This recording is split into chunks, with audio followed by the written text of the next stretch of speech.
महाभारत में द्रौपदी एक अहम किरदार है। द्रौपदी के जीवन और चरित्र को समझना बहुत ही कठिन है। उन्हें सिर्फ श्री कृष्ण ही समझ सकते थे, क्योंकि द्रौपदी श्री कृष्ण की मित्र थी और मित्र ही मित्र को समझ सकता है। आज हम आपको द्रौपदी की वो 5 गलतियां बताना चाहते हैं, जिसके कारण महाभारत की संपूर्ण कहानी बदल गई। और अगर यदि द्रौपदी की ये गलतियां नहीं होती तो आज इतिहास शायद कुछ और होता। 1. स्वयंवर में कर्ण का अपमान करना। द्रौपदी कर्ण को चाहती थी, लेकिन जब उन्हें यह पता चला कि कर्ण तो सूत पुत्र हैं, तो उन्होंने अपना इरादा बदल दिया। उन्होंने पहली बात तो ये कही कि कर्ण को स्वयंवर की प्रतियोगिता में भाग नहीं लेने दिया, और दूसरा यह कि उन्होंने कर्ण को बुरी तरह अपमानित किया। यदि वह ऐसा नहीं करती तो परिणाम कुछ और होता। हालांकि द्रौपदी के पिता ने द्रोणाचार्य की मृत्यु की प्रतिज्ञा ली थी और उनका वध अर्जुन के अलावा और कोई नहीं कर सकता था, इसलिए वो भी चाहते थे कि उनकी पुत्री का विवाह अर्जुन से ही हो। दूसरा, पांडवों की पत्नी बनना स्वीकार करना। अर्जुन ने स्वयंवर की प्रतियोगिता को जीत लिया था और द्रौपदी कुंती के कहने या स्वयंवर के बाद युधिष्ठिर और वेदव्यास जी के कहने पर पांचों से विवाह करना स्वीकार नहीं करती। दुर्योधन का अपमान। द्रौपदी ने ही इंद्रप्रस्थ में युधिष्ठिर के राज्याभिषेक के समय दुर्योधन को कहा था, अंधे का पुत्र भी अंधा।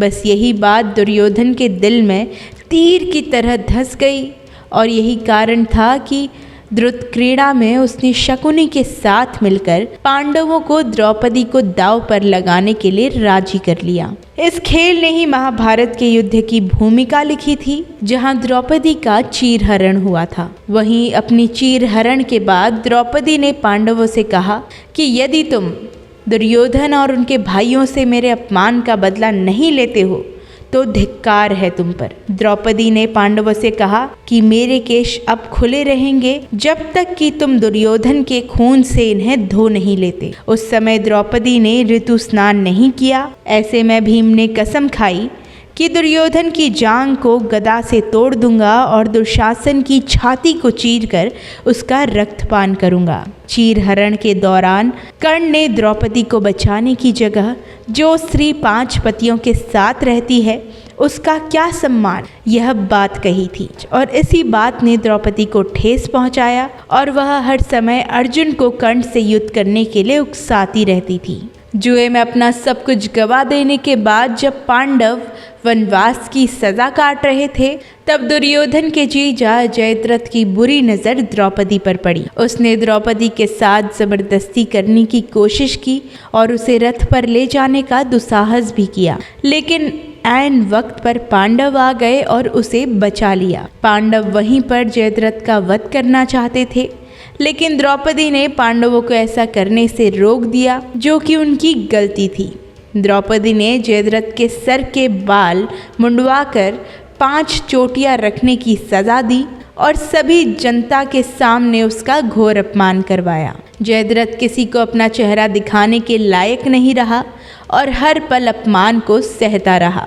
इस अपमान का बदला जयद्रथ ने चक्रव्यूह में फंसे अर्जुन के पुत्र अभिमन्यु को मृत्यु के घाट उतार कर लिया। तो ये थी द्रौपदी की महाभारत को रचने में खास भूमिका। द्रौपदी एक बहुत ही शक्तिशाली महिला थी और महाभारत में हर एक पात्र किसी न किसी भगवान का रूप है। द्रौपदी भी देवी का रूप थी, जो इस धरती में प्रकट हुई थी ताकि बुराई पर अच्छाई की जीत हो।